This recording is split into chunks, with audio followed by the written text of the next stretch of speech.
तमाम दोस्त और अहबाब को दिल की गहराइयों से और खुलूस से दिल से अस्सलाम वालेकुम वरहमतुल्लाहि वबरकातुहू।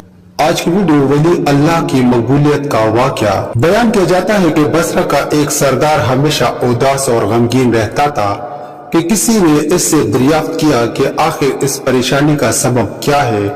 इस पर सरदार ने जवाब दिया कि बात कहने की नहीं पर कही जाती है कि मुझसे एक वली अल्लाह की खिदमत में कुछ बेअदबी हो गई थी, इसलिए डरता हूँ कि क़यामत को इसके मुआखिज़े में गिरफ्तार ना हो जाऊँ। वाक़या ये पेश आया, मैं एक मरतबा ज़ियारत बैतुल्लाह को चला और सब दोस्त और अजीज रुखसत करने आए।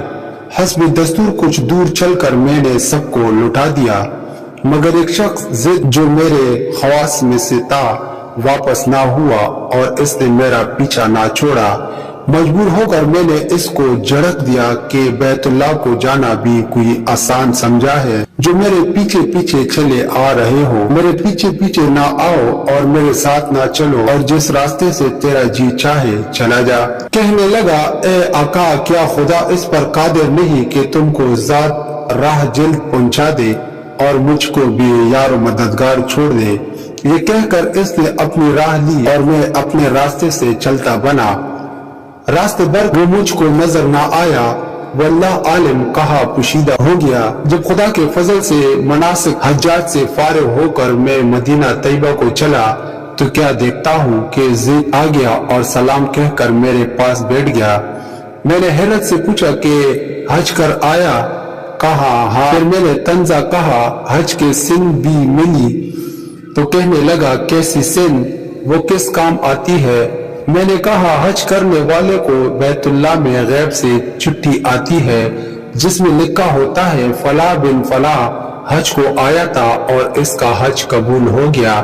फिर इस सिन के जरिए कब्र और हशर के अजाब से निजात होती है। ये सुनकर जिद रोता चल बैतुल्लाह को वापस चला गया।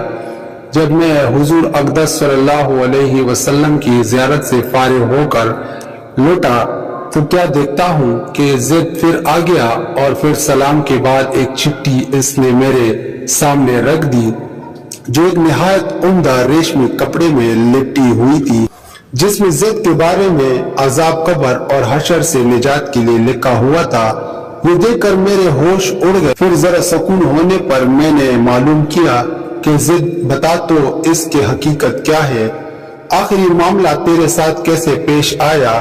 तब इसने बताया कि सुनो भाई, जब मैं बैतुल्लाह पहुंचा तो काबा हाजियों से बिल्कुल खाली था। इस वक्त मैंने गड़गड़ा कर ज़ारो कतार रोना और चलना शुरू कर दिया कि मालिक दो जहान, क्या गरीब गुनाहगार हज भी काबिल कबूल नहीं जो मुझको हज के सिन नहीं मिली? क्या गरीबों का काबा और साहिबा काबा और है जो वहां से जाकर सिंध लाऊं?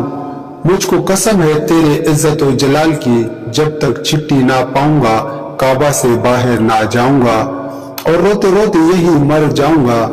अचानक गैब से आवाज आई कि ए जिद, निजात की चिट्ठी ले और जा अपनी राह ले। फिर ये चिट्ठी मेरे हाथ में आ गई। इसको लेकर मैं चला आया। ये सुनकर मेरी हैरत की इंतहा ना रही कि अल्लाह अकबर, इस शख्स का ये आला मर्तबा है जिससे मैं आज तक वाकिफ न था।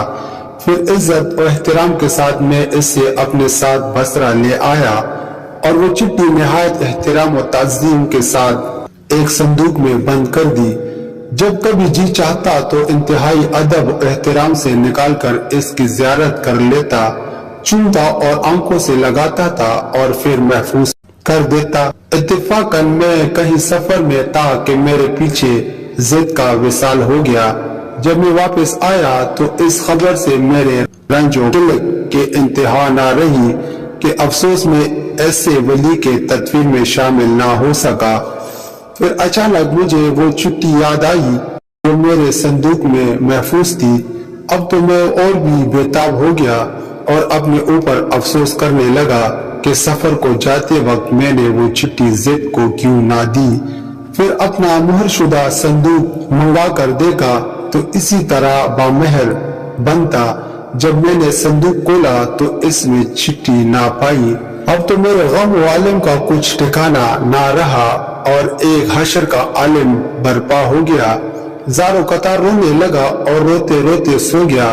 क्या देखता हूँ कि तरह तरह की सजी हुई जन्नत में जिद सर पर एक ताज रखे हुए जर्द बर्क लिबास में तख्त जोहर पर जलवा अफरोज है और इसके चारों तरफ हूरों की चमगट्टे हैं।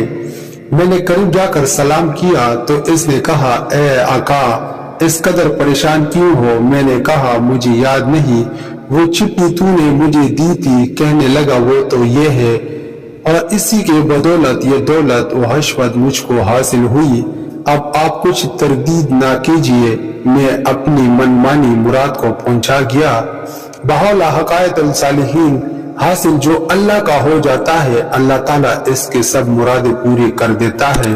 दुआ है अल्लाह ताला हम सबको भी इस वाक़े से सबक हासिल करके इस पर अमल करने की तौफीक अता फरमाए। आमीन या रब्बुल आलमीन।